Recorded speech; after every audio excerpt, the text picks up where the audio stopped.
ඔයාලවද සාදරෙන්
වගේම රතු බිත්තර දාන කිකිලියොත් මේ විදිහට ඇති කරනවා.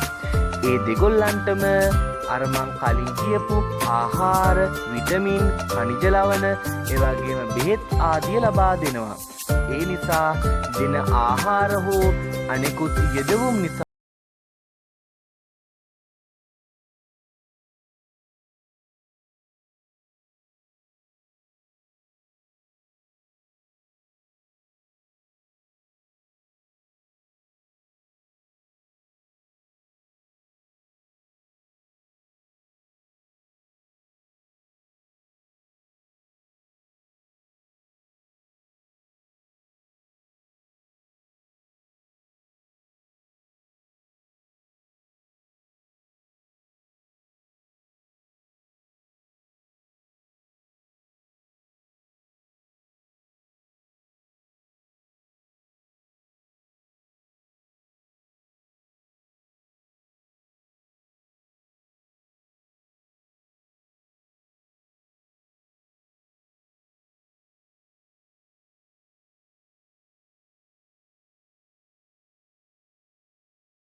සුදු බිත්තරද අදාළ නැහැ.